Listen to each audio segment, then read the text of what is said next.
Okay, so let's talk about broken color today. Broken color is basically Impressionism. As the name implies, it's one color breaking from another, usually full intensity color, like it's not been mixed, at least in Impressionism typically. The um, well, the way I learned it, it's a way of mixing the color, um, using the colors straight from the tube, but then having them interact. So they interact on the brush like this, and you can put them down and they kind of layer next to each other. And that's what I'm going to show you today, how to do that. The original meaning of with broken color is something you find with the Impressionists, where you're laying down one color next to each other to create kind of a vibration of color. Typically, these are complementary colors, so something that's on the other side of the color wheel, red and green and so on, to create a certain vibration of color. It can also be a way to gradiate through the value and through the spectrum of the color. Anyways, let me just show you a quick way to do it. So typically, let's say you wanted to mix a green. You take your yellow, right, and you take some blue, and you mix it around like this, like a lake, and you get a green. This is a typical way to do it. Now in broken color, you want to take your yellow, boom, right? Good quantity of it.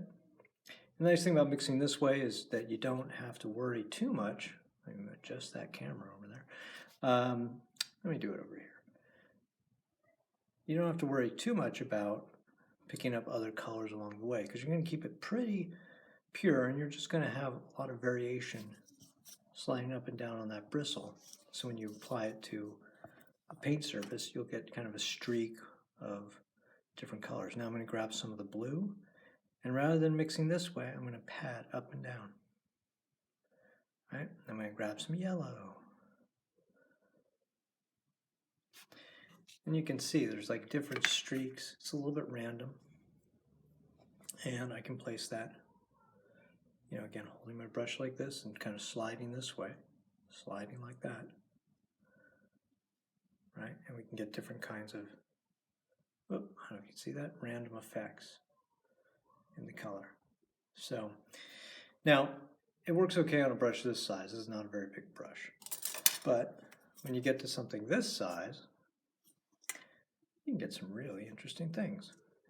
So you can pad that in, grab a little of this, you go back and forth.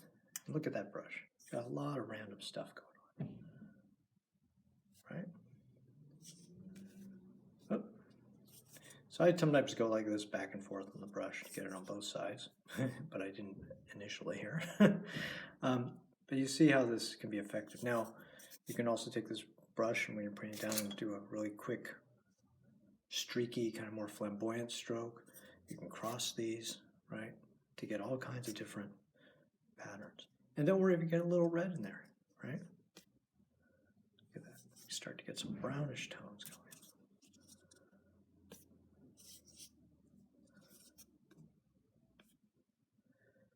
Anyways, so that's a quick way to do broken color in Impressionist painting. So.